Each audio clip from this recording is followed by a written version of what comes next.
नमस्कार students, एजुगुरु channel से मैं हितेश परमार आप सभी के लिए आज मैं एक कंपैरिजन लेके आया हूं। बेटा बहुत सारे ऐसे स्टूडेंट्स हैं अप्लाइड मैथ्स के जिनको लेना है या जिन्होंने ले लिया है अप्लाइड मैथ्स। अप्लाइड मैथ्स क्या है बेटा? अप्लाइड मैथ्स एक नया नया ऑप्शनल सब्जेक्ट है for 11th commerce students, right. पहले क्या होता था बेटा, अब पिछले साल की हम बात करें तो पहले ऐसा होता था कि जो 11th का स्टूडेंट होता है जब वो कॉमर्स लेता है तो उसको मैथ्स लेने का मन करता है, या मैथ्स में वो 10th में अच्छा था तो उसको मैथ्स लेना होता था। पहले वो कोर मैथ्स पढ़ता था जो कि साइंस वाले बच्चे पढ़ते हैं। तो बेटा कोर मैथ्स में ऐसा था कि उसको पूरा पीसीएम वाला मैथ्स पढ़ना पड़ता था, जो जो इंजीनियर्स को पढ़ना होता है, जो उसके आधे से ज्यादा मैथ्स कोई काम का ही नहीं। अब क्या हुआ बेटा, इंटरेस्टिंग बात कि अब आपके लिए एक नया मैथ्स आ चुका है जिसका कोड है 241 अप्लाइड मैथ्स। अब अप्लाइड मैथ्स के क्या यूजेस हैं, क्या हम कर सकते हैं अप्लाइड मैथ्स लेने से, क्या क्या बेनिफिट्स हैं, हम उसके बारे में डिस्कस करेंगे। तो आज उसी सीरीज में मेरा पहला एक वीडियो है जो कि कंपैरिजन वाला वीडियो है, जिसमें हम कंपेयर करेंगे सीए फाउंडेशन के कोर्स को और अप्लाइड मैथ्स को, कि हम अप्लाइड मैथ्स कर पढ़कर सीए फाउंडेशन की तैयारी कैसे कर सकते हैं इन 11th एंड 12th। बेटा आप 11वीं 12वीं से ही सीए फाउंडेशन कर सकते हैं बिना किसी क्लास के, राइट। तो देखिए बेटा कंपैरिजन है, हम आगे समझते हैं कि क्या है।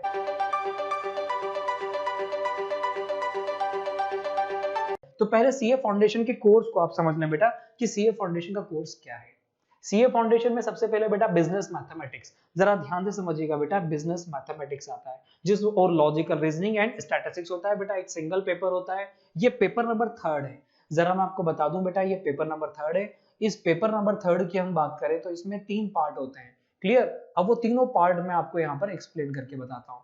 बेटा पेपर नंबर 3rd जो है उसमें मैथमेटिक्स है पार्ट ए, सेकंड है लॉजिकल रीजनिंग। मैथमेटिक्स बेटा 40 मार्क्स का होता है, 40 मार्क्स। बेटा नॉन मैथ्स वाला जो सीए करता है ना, वो सीए फाउंडेशन में बहुत परेशान होता है because of mathematics.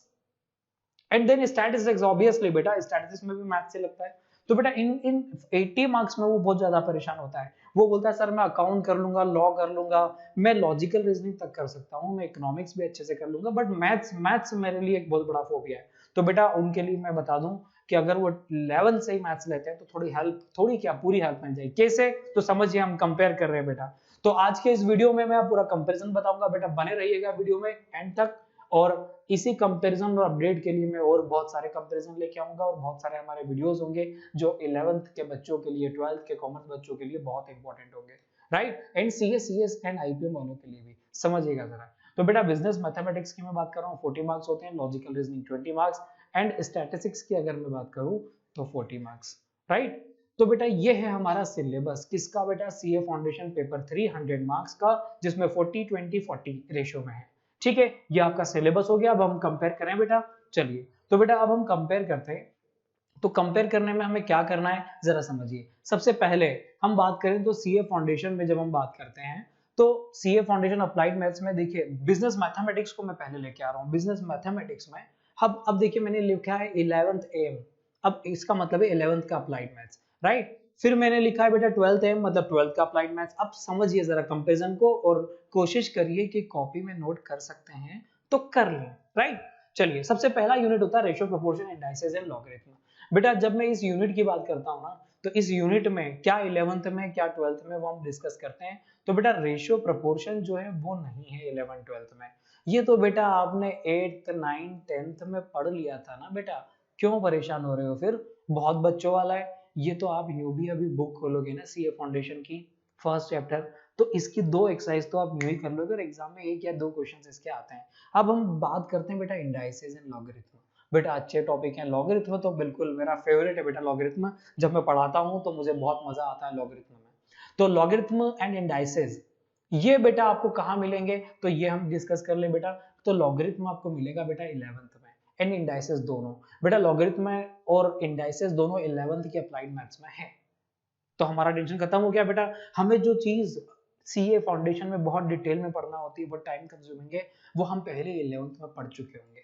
Now second unit equation and matrix. Wow, equation बेटा आप क्लास 9 10th 8 9 10th में क्या पढ़ते आ रहे हो बेटा? आपने क्वाड्रेटिक क्यूबिक इक्वेशन सुनी होगी, लीनियर इक्वेशन देखी होंगी, क्लियर। तो ये लीनियर इक्वेशंस वही हैं। तो इक्वेशन कोई बड़ी बात नहीं है। इक्वेशन का कुछ पार्ट बेटा 12th में भी है, 12th में भी है, तो हम 12th में इक्वेशन तो पढ़ेंगे ही बेटा। अब 11th में भी है 12th में। अब मैट्रिसेस, मैट्रिसेस जो है बेटा वो आपको पूरा की पूरा 12th में है।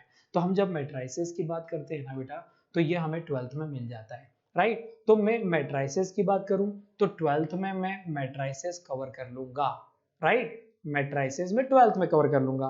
नाउ नेक्स्ट, अब मैं नेक्स्ट यूनिट पे आता हूं। तो बेटा नेक्स्ट क्या है, तो देखिए नेक्स्ट है linear inequalities and objective function optimisation, पूरा की पूरा 12th में एज इट इज। अरे 12th वाला आपने एक बार पढ़ लिया ना बेटा, तो फिर आपको कुछ और देखने की जरूरत नहीं है, राइट। 12th वाला आपने अगर इसको एक बार देख लिया तो आपको कुछ और पढ़ने की जरूरत नहीं है इस चैप्टर में बेटा। मैं तो आपको फिर बोल रहा हूँ कि ये जो मैंने टिक लगा दी है ना, बिल्कुल फोकस हो जाओ आज से ही, आपका काम हो गया। 4th में देखिए बेटा time value of money.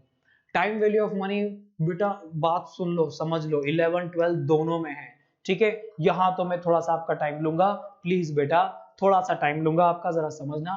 Time value of money में बेटा compound interest, simple interest, annuity, है ना, ये सारी चीजें हैं।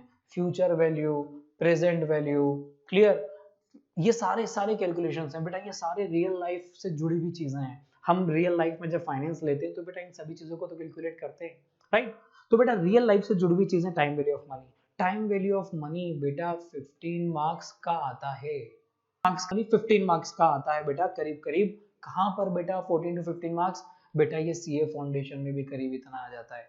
और ये 11th में भी बेटा, 11th में भी 15-18 मार्क्स कवर करता है, 12th में 15 मार्क्स कवर करता है, राइट। सबसे ज्यादा मार्किंग सीए में भी, 11th में भी, 12th में भी। बस बेटा इसको इतना अच्छा कर लो कि आपको फिर सीए फाउंडेशन में कोई प्रॉब्लम ना हो, राइट। अब सीए फाउंडेशन ही नहीं बेटा, ये सीए फाउंडेशन के बाद इंटर में भी इसकी एप्लीकेशंस हैं बेटा, क्योंकि आप तो सीए बन रहे हो तो यही करना है आपको, राइट। चलिए तो बेटा समझ में आया टाइम वैल्यू ऑफ मनी के बारे में। नेक्स्ट पे आते हैं बेटा, नेक्स्ट है हम जरा समझें तो बेटा वही चीजें सारी मैं आपको बताता हूँ। चैप्टर नंबर 5 है परम्यूटेशन कॉम्बिनेशन, सुना होगा आपने, राइट।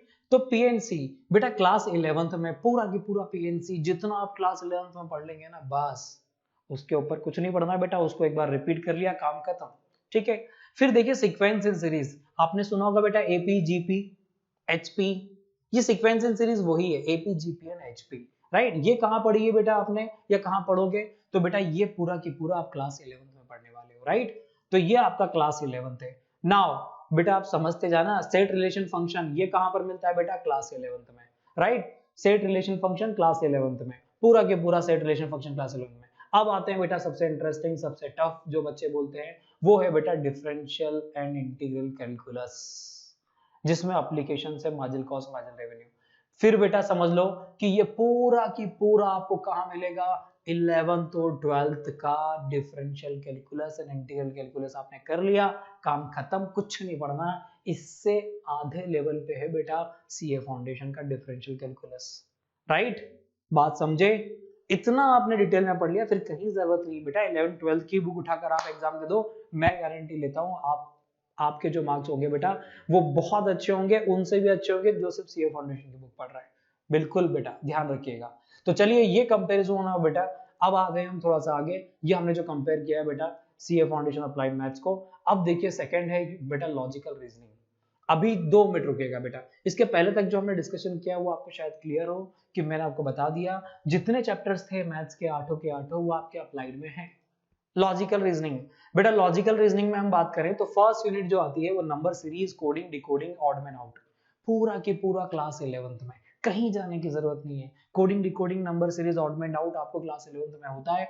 आपने इतना भी फोकस कर लिया ना तो उतना ही है, उतना ही है, right. Now next is directions test. हाँ बेटा ये थोड़ी सी दुख की बात है कि बस ये एक यूनिट यहाँ पर मुझे लगता है कि ये होना चाहिए थी, वो नहीं है, कोई बात नहीं बेटा, ना तो 11th में ना 12th में। सिटिंग अरेंजमेंट बढ़िया बेटा 11th में, राइट। बेटा 11th में ब्लड रिलेशन है क्या, हाँ 11th अप्लाइड मैथ्स में ब्लड रिलेशन है, क्लियर, बात समझ में आई। टॉपिक पे आते हैं सिलोजिज्म। बेटा लॉजिकल रीजनिंग में 5th यूनिट है सिलोजिज्म। अब ये नहीं है तो बेटा फाइनली अगर मैं जब बात करता हूं ना तो मैं आपको बता दूं कि लॉजिकल रीजनिंग के दो यूनिट हैं, कौन कौन से बेटा, एक तो डायरेक्शन और एक कौन सा बेटा, सिलोजिज्म। ये दोनों आपके अप्लाइड मैथ्स में नहीं है। तो बेटा दुखी होने की कोई जरूरत नहीं है, हमें दुखी नहीं होना, हमें हैप्पी रहना है, राइट। तो बेटा अगर हमें हैप्पी रहना है तो सिंपल सी बात है बेटा, ये 2 चैप्टर के लिए हम थोड़ी टेंशन लेंगे। ये कितनी देर के हैं बेटा हम पढ़ाते हैं, 2 दिन डायरेक्शन सेंस, 2 दिन सिलोजिज्म, 4 डेज में तो मस्त, इतना मस्त कि एग्जाम में एक भी क्वेश्चन ना छूटे, राइट बेटा, बहुत बढ़िया। तो 4 दिन का सिलेबस नहीं है ना, तो हम इसलिए टेंशन थोड़ी पालेंगे। बात समझ गए? नाउ नेक्स्ट पे आते हैं, राइट। अब आते हैं बेटा थर्ड पार्ट पे, इसी का पार्ट सी है स्टैटिस्टिक्स 40 मार्क्स। अब जरा समझिए, ये भी बड़ा मजा आएगा आपको। स्टैटिस्टिक्स जो है बेटा 11 12 में कैसा है, तो स्टैटिस्टिकल डिस्क्रिप्टिव डाटा, बेटा याद करो ये तो हमने इकोनॉमिक्स में भी पढ़ा है, राइट, 11th में भी है, ठीक है। इसके अंदर क्या है बेटा, ग्राफिकल प्रेजेंटेशन है, डायग्रामेटिक प्रेजेंटेशन है, टेबुलर प्रेजेंटेशन है, जो डाटा है, types of data, primary secondary है, पूरा 11th का इकोनॉमिक्स का जो पूरे फर्स्ट टू 8 चैप्टर्स जो तो आपने पढ़े थ्योरेटिकल बहुत इजी से, वो पूरा है बेटा, ये पूरा, बिल्कुल पूरा, कुछ भी नहीं छूटा, पूरा, ठीक है। Measurement of central tendency dispersion, बेटा आप तो पढ़ते आ रहे हो 8 9 10th से, मीन मोड मीडियन, राइट, और डिस्पर्जन स्टैंडर्ड डेविएशन, ये पूरा आपने पढ़ रखा है बेटा, ठीक है। ये पूरा कहां पर है बेटा, ये पूरा भी कहां पर है, आपको अप्लाइड मैथ्स में मिल जाएगा, प्रोबेबिलिटी पूरा अप्लाइड मैथ्स में, राइट। तो बेटा थोड़ा सा मैं डिस्कशन कर लूं अब इस बारे में, जरा समझिएगा कि इस चीज को जरा समझिए कि ये जो है आपने इको में पढ़ रखा है, इको कौन सी वाली इको में, 11th इको एंड स्टैटिस्टिक्स जो बुक है वो वहां पर आपने इसको कंप्लीट कर रखा है, क्लियर। ये वाला आपका, अच्छा इसका कुछ पार्ट बेटा अप्लाइड में भी है, 11th अप्लाइड में, फिर central tendency and dispersion 11th applied में भी है, और आपका इक्विवेलेंट स्टेट्स में भी है। प्रोबेबिलिटी तो पूरा 11th में बेटा, इतना पढ़ लेना तो मजा आ जाएगा। थ्योरेटिकल डिस्ट्रीब्यूशन, हाँ ये 12th का पार्ट है बेटा, जिसमें बाइनोमियल थ्योरम, नॉर्मल थ्योरम और पॉइसन थ्योरम आती है, राइट। ये चीजें सारी की सारी आपको कहाँ मिल जाएंगी बेटा, ये सारी की सारी आपको आपके 12th के बुक में मिलेंगी थ्योरम्स, राइट। अब नाउ नेक्स्ट आते हैं बेटा स्टैटिस्टिक्स के और भी चैप्टर्स हैं, 4 चैप्टर्स तो ये हो गए। अब आप दो चैप्टर्स और कौन कौन से हैं वो भी देख लीजिए बेटा। 5th चैप्टर है correlation regression, right. Correlation regression जो है बेटा वो 11th में है, पर क्या, सुन लो जरा 2 मिनट बेटा। कोरिलेशन की जब मैं बात करता हूं ना, तो कोरिलेशन जो है वो आपको, कोरिलेशन जो है वो पूरा के पूरा 11th अप्लाइड मैथ्स में है। बट बेटा फिर वो एक और बात कि सिर्फ रिग्रेशन ही नहीं है, ये नहीं है, राइट। अब इसको पढ़ने के लिए हमें कोई ज्यादा ज्यादा, अब ये क्यों नहीं लिया मुझे समझ में नहीं आ रहा है, इन्होंने इतना बढ़िया स्टैटिस्टिक्स लिया, सिर्फ रिग्रेशन को छोड़ दिया, बस ये थोड़ा सा कहीं गड़बड़ सा लग रहा है। हो सकता है मे भी उनको समझ में आए और बाद में रिग्रेशन को ऐड करें अप्लाइड मैथ्स में। एक अच्छा सा टॉपिक है जिसको छोड़ना नहीं चाहिए, एप्लीकेशंस उसकी बहुत अच्छी अच्छी है आगे, है ना, in graduation, in post graduation, in research, right. Last is index number and time series, बेटा ये पूरा के पूरा आपको 12th में मिलेगा। 12th का सिलेबस उठाओ, index number and time series, clear. तो फाइनली अगर मैं फाइनली कंक्लूड करूं, तो बेटा फाइनली कंक्लूड करने पे मैं आपको एक बात जरूर बता सकता हूं कि क्या नहीं है, सब कुछ है बेटा, सिर्फ डायरेक्शन नहीं है, डायरेक्शन सेंस नहीं है अप्लाइड मैथ्स में बेटा। सेकंड सिलोजिज्म जो है